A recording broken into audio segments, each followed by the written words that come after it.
Hello, Fruit Force. Once again, this is Captain Fruit reporting for duty, and today I want to talk about Batman issue 96, The Joker War Part 2.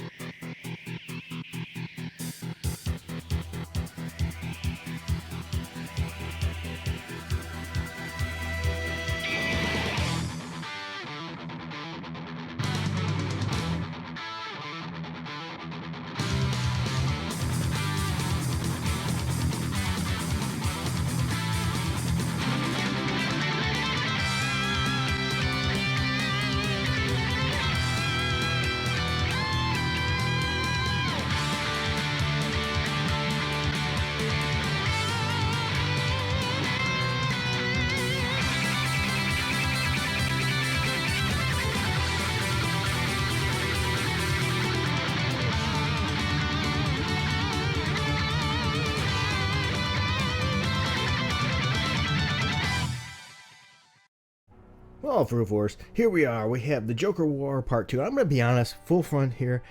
I was getting a little burned out on the Joker. When the Joker War came to be, I thought, do we really need more Joker? Can we put the spotlight on somebody else? But you know what? I've really been enjoying the Joker War. So I was quite pleasantly surprised. I think James Tynion really is writing very well. He's playing to the strengths of the Joker as well as Batman and writing him in character. We also have George Jimenez, sorry for butchering your name, the artist, and Tommy Moret as colors. And go ahead and I'll show these, as you can see right here, who's involved with this issue.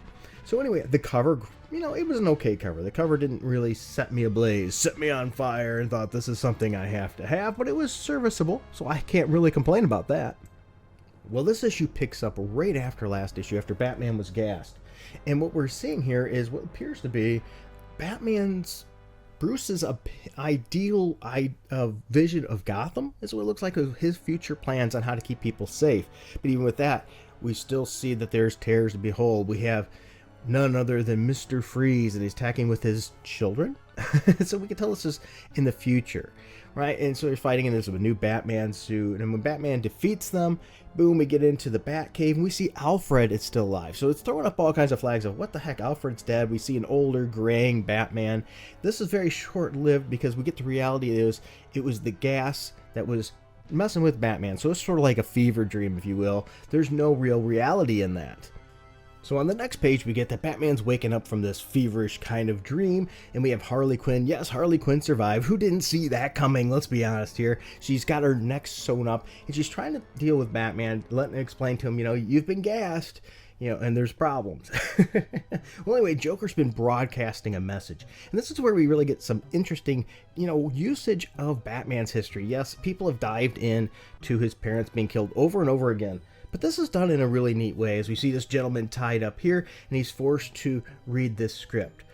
And so it says, a thrilling tale, adventure of romance and vengeance, a story of a man reborn, a hero, a story of the symbol he would use to mark the world. The Mark of Zorro remastered. And better than ever, this is the Gotham cut, which is really cool because, as we all know, Batman came really as an idea based off of Zorro, and so it's a really good mix here and utilizing to show the comparisons between the two characters. Then the guy goes on, only 3 people saw the ending last time, and it changed the course of this city's history. The 3 people, Bruce and his parents. How cool was that? What happens when everybody sees the real ending? As the gentleman's reading, he realizes that he's going to be killed, and he gets killed, of course, after reading it, because that's just the Joker way.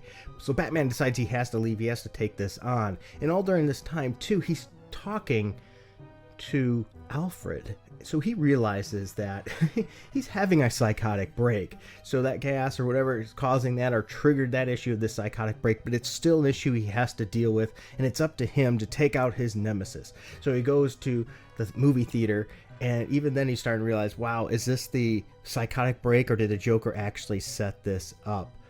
So I'm going to leave it there, but I'm going to tell you, I think this issue is definitely worth your time. If you weren't reading this particular storyline, this Joker War, because maybe you were like me and you thought, enough Joker's enough, I don't really need it, I think you're going to be pleasantly surprised here. The writer, the author, is really doing a good job utilizing his history, not just tapping it and touching it a little bit of fan service. I mean, he's going pretty deep here. Doing with that, with the three people only knowing the real ending, showing the craftiness, the maniacalness, how tight the Joker is wound, how crazy this guy really is, and how his connection is to Batman. I think you're going to enjoy this. I hope the series continues to be this good. I tell you, this is a leaps and bounds of the Tom King garbage we got recently. Really, really good. I would strongly recommend this. If you do read this book, or you already have, let me know in the comments what your thoughts are about it. I'd love to hear it as well. I thought the artwork was passable. The writing has been great. I'm looking forward to the next issue. So thank you for watching. Until next time, keep it frugal.